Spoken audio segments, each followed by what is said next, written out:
Good morning my dear students.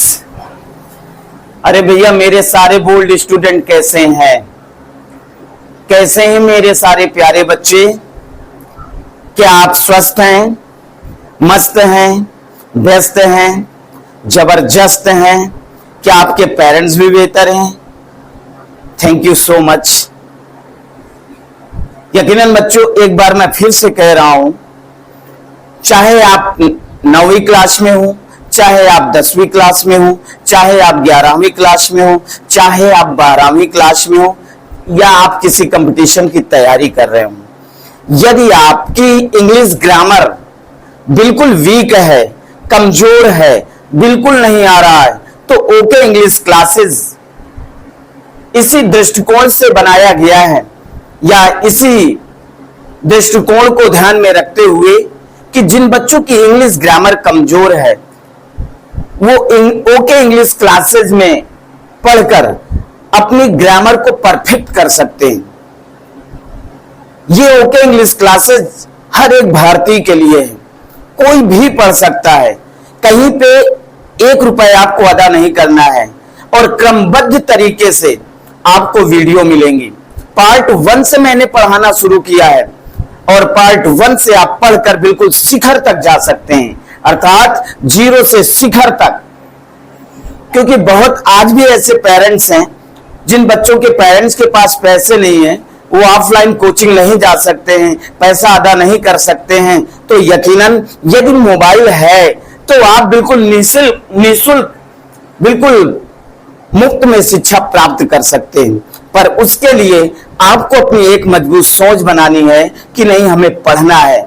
जिन्हें सीखना होता है उनके अंदर जिज्ञासा होती है सीखने की। यदि आपके अंदर भी इतनी ही जिज्ञासा अंदर है कि नहीं, मुझे या हमें अपनी इंग्लिश ग्रामर को परफेक्ट करना है और यूपी बोर्ड 2025 में टॉप करना है, अपनी इंग्लिश ग्रामर को परफेक्ट करना है, ताकि आने वाले समय में इन फ्यूचर आपको असफलता का मुंह ना देखना पड़े, तो उसके लिए एक ऑप्शन है, केवल एक ऑप्शन है, ओके इंग्लिश क्लासेस। और मैं क्रमबद्ध तरीके से ही आपको 0 से शिखर की ओर ले जा रहा हूं।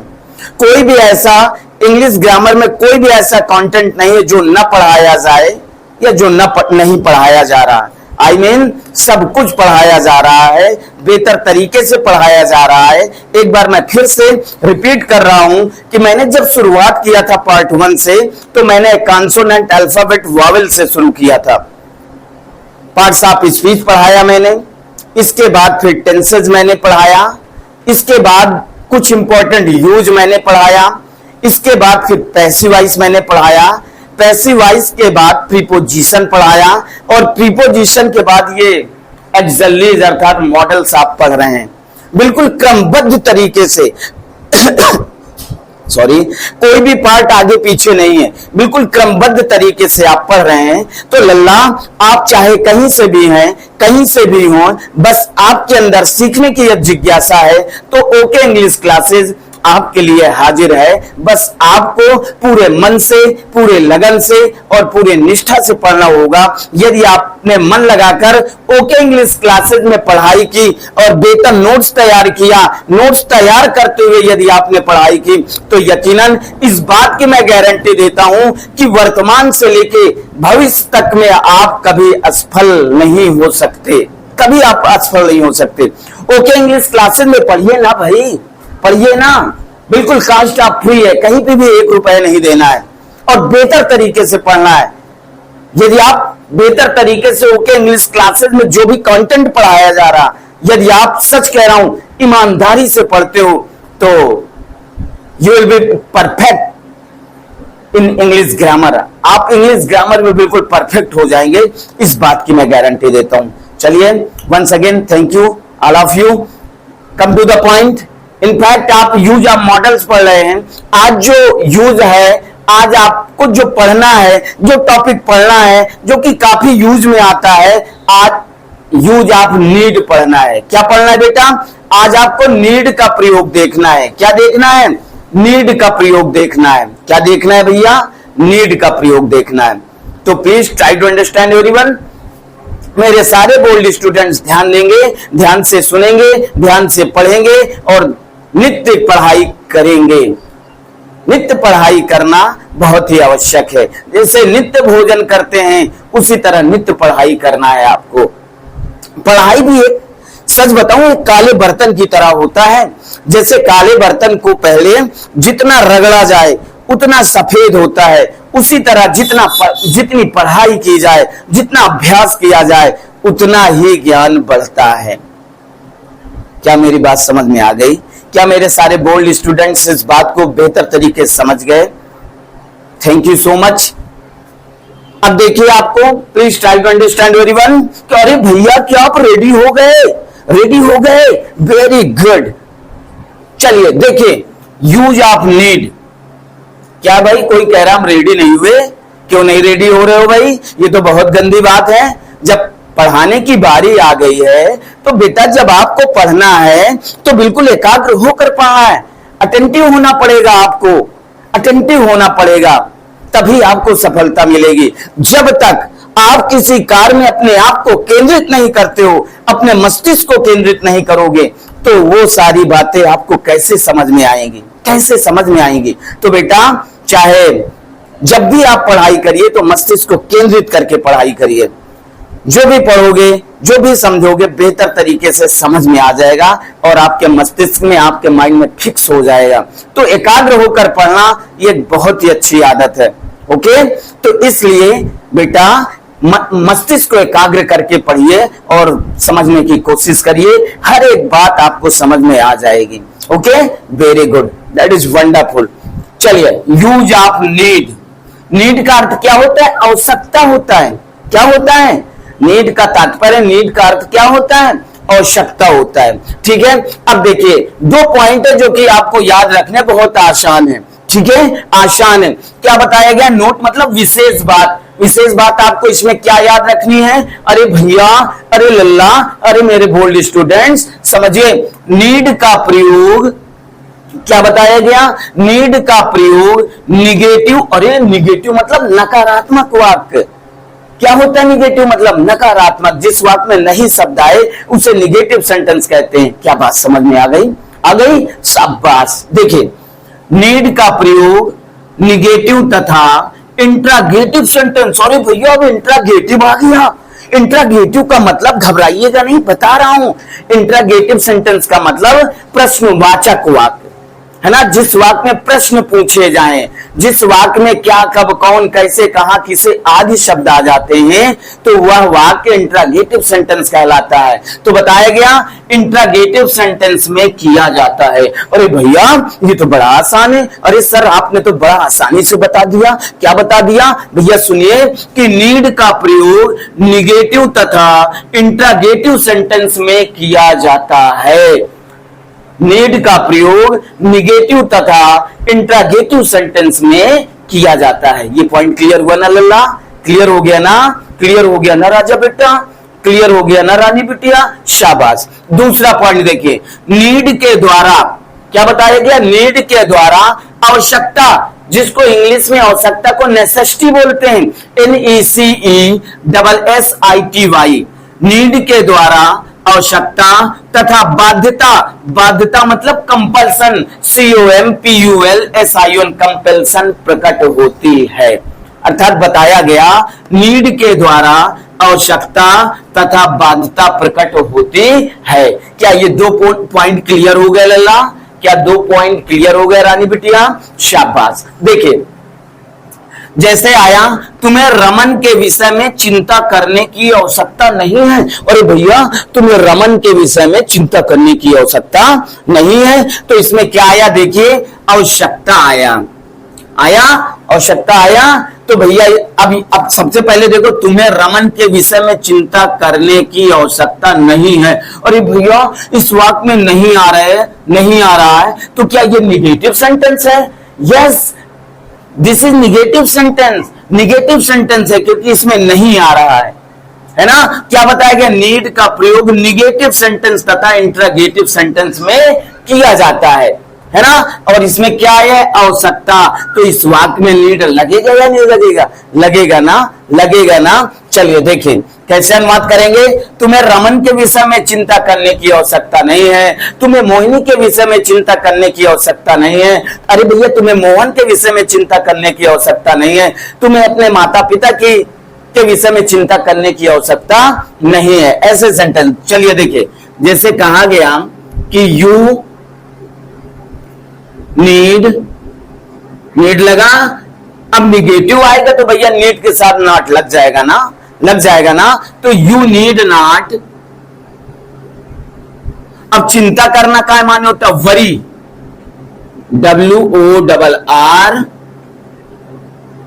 WORRY, you need not worry के विषय में। अरे भैया के विषय में अबाउट होता है, अबाउट के विषय में, about, you need not worry about किसके विषय में? रमन के विषय में, तो अबाउट रमन। अब आप कहोगे सर सेंटेंस तो बहुत लॉन्ग है, बड़ा लंबा है, लेकिन अंग्रेजी में जब अनुवाद किया इसका तो देखिए कितना शॉर्ट हो गया ना। You need not worry about Raman, तुम्हें रमन के विषय में चिंता करने की आवश्यकता नहीं। क्या ये सेंटेंस क्लियर हुआ? अरे भैया क्या ये सेंटेंस क्लियर हुआ? मैं सारे बोल्ड स्टूडेंट से पूछ रहा हूं, अपने प्यारे बच्चों से पूछ रहा हूं, क्या ये सेंटेंस क्लियर हो गया? You need not worry about Raman, तुम्हें रमन के विषय में चिंता करने की आवश्यकता नहीं है, तुम्हें बहन के विषय में चिंता करने की आवश्यकता नहीं है। You need not worry about sister, तुम्हें बहन के विषय में चिंता करने की आवश्यकता नहीं है, तुम्हें पापा के विषय में चिंता करने की आवश्यकता नहीं है। You need not worry about father, पिताजी के विषय में चिंता करने की आवश्यकता नहीं है। क्या ये बात क्लियर हुई? Very good. दूसरा सेंटेंस, उसे निबंध लिखने की आवश्यकता नहीं है, उसे निबंध लिखने की आवश्यकता नहीं है, तो उसे अर्थात ही, देखिए निगेटिव सेंटेंस है ना, ही नीड नॉट, क्या लगाएंगे बेटा? ही नीड नॉट, ठीक है, ही नीड नॉट राइट, उसे लिखने की आवश्यकता नहीं, ही नीड नॉट राइट निबंध, ऐसे, ही नीड नॉट राइट ऐसे, ESSAY, he need not right ऐसे, उसे निबंध लिखने की आवश्यकता नहीं है। क्या क्लियर हुआ? क्लियर हुआ, वेरी गुड। अब देखिए नेक्स्ट सेंटेंस, अब सुधा को अस्पताल जाने की आवश्यकता नहीं है, नहीं आया, निगेटिव हुआ, आवश्यकता आया तो भैया नीड नॉट लगेगा ना, नीड लगेगा ना। तो अब सुधा को अस्पताल जाने की आवश्यकता नहीं, सब्जेक्ट क्या है? सुधा, तो कैसे अनुवाद करेंगे बेटा? सुधा नीड नॉट लगेगा ना, need not, Sudha need not, है ना, go to hospital, go to hospital, Sudha need not, Sudha को आवश्यकता नहीं गो टू हॉस्पिटल, हॉस्पिटल जाने की, अस्पताल जाने की। नाउ, अब फुल स्टॉप हो गया। Sudha need not go to hospital now, अब सुधा को अस्पताल जाने की आवश्यकता नहीं है। क्या ये बात क्लियर हुई? अरे भैया क्लियर हो गई ना, क्लियर हो गई ना, वेरी गुड। नेक्स्ट सेंटेंस, क्या उसे प्रतिदिन तुम्हारे पास आने की आवश्यकता है? क्वेश्चन मार्क, इंट्रागेटिव सेंटेंस हुआ ना। देखिए किससे शुरू हुआ, क्या से, तो हम अनुवाद कहां शुरू करेंगे? नीड से। कहां से? नीड से, क्योंकि नीड का प्रयोग निगेटिव तथा इंट्रागेटिव सेंटेंस में किया जाता है। तो यहां हम कहां शुरू करेंगे? नीड से, NEE, नीड, है ना। ही सब्जेक्ट क्या है? Need he. क्या उसे प्रतिदिन तुम्हारे पास आने की आवश्यकता है? Need he come to you, come to you every day, every day, question mark. Need he come to you every day, क्या उसे प्रतिदिन तुम्हारे पास आने की आवश्यकता है? है ना। तो हमने नीड से शुरू किया। देखो ये इंट्रोगेटिव सेंटेंस हो गया। लल्ला बताया गया नीड का प्रयोग निगेटिव तथा इंट्रोगेटिव सेंटेंस में किया जाता है।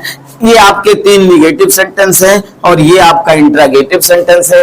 आई होप आपको समझ में आ गया होगा। एक चीज और समझना जरूरी है कि नीड का प्रयोग प्रेजेंट टेंस में ही, कहां, नीड का प्रयोग प्रेजेंट टेंस में ही किया जाता है। ठीक है, नीड का प्रयोग प्रेजेंट टेंस में ही किया जाता है और सभी कर्ता के लिए या सभी कर्ताओं के लिए नीड ही लगता है। यदि आपने कहीं पे वाक्य में नीड्स लगा दिया, क्या लगा दिया, नीड्स लगा दिया, तो ये आपका सेंटेंस गलत हो जाएगा। नीड्स का प्रयोग करना अशुद्ध होता है, तो NEEDS नहीं लिखा जाता है। ठीक है, NEEDS नहीं लिखा जाता है बल्कि केवल नीड लिखा जाता है। ओके, क्या ये बात समझ में आ गई? क्या ये बात समझ में आ गई? Very good, very good. Right now इसे राइट करिए और बेहतर तरीके से इसे राइट करिए और बेहतर तरीके से इसका रिवाइज करिएगा। ओके, प्लीज राइट नाउ लिखिएगा और पूरे मन से पढ़िएगा। आज आपको ऐसी तैयारी करनी है, हर रोज जब भी आपको पढ़ना है तो ऐसे पढ़ना है, ये सोच कर पढ़ना है कि नहीं हमें कल बोर्ड एग्जाम में बैठना है। जब आप ऐसी अवधारणा बना लेंगे लल्ला, तो जानते हो आपके अंदर ऐसी, आपके मस्तिष्क में ऐसी मेंटलिटी बन जाएगी कि जो भी चीज आप पढ़ेंगे वो बेहतर आपके माइंड में फिल हो जाएगा, बेहतर आपके माइंड में फिक्स हो जाएगा।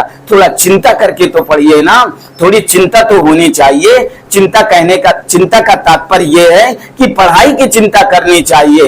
यही आपका कर्तव्य ना। आपके पेरेंट्स आपके लिए सब कुछ प्रदान कर रहे हैं, सब कुछ प्रदान कर रहे हैं, सारी सुख सुविधाएं दे रहे हैं आपको, है ना। वस्त्र भी बढ़िया पहन रहे हैं आप, पढ़ाई के लिए पैसे भी, फीस भी दे रहे हैं, कॉलेज के लिए दे रहे हैं ना, और अच्छा भोजन भी दे रहे हैं, खिला रहे हैं ना। तो आपकी क्या जिम्मेदारी बनती है? क्या आप इतना गैर गुजर गए हैं कि आप गैर जिम्मेदाराना काम करेंगे? क्या आप अपनी जिम्मेदारी को नहीं समझेंगे? क्या एक भारतीय ऐसा होता है? नहीं, एक सच्चा भारतीय वो होता है जो अपने लक्ष्य के लिए काम करता है, अपने देश के लिए काम करता है। ओके, तो आपको ऐसी गलती भविष्य में, अब से लेके भविष्य में कभी नहीं करना है, बल्कि अपने आप को तैयार करना है। आपका ये नैतिक कर्तव्य है, पढ़ना आपका नैतिक कर्तव्य है, नैतिक जिम्मेदारी है। इसको जीवन में अप्लाई करो, इसे अप्लाई करो अपने आप में, आपका जीवन बेहतर हो जाएगा। आज अगर अच्छा करोगे तो आने वाला कल भी अच्छा होगा, अगर आज अच्छा नहीं किया तो आने वाला कल भी अच्छा नहीं होगा। जैसे कहा गया है, as you sow so you reap, जैसा बोओगे वैसा काटोगे। तो भैया अच्छा कार्य करेंगे तो आने वाले वक्त में अच्छा होगा, अगर अच्छे से कार्य नहीं करेंगे या अच्छे कार्य नहीं करेंगे तो आने वाला वक्त बहुत ही कांटों भरा होगा। होगा ना, होगा ना। तो वेरी गुड।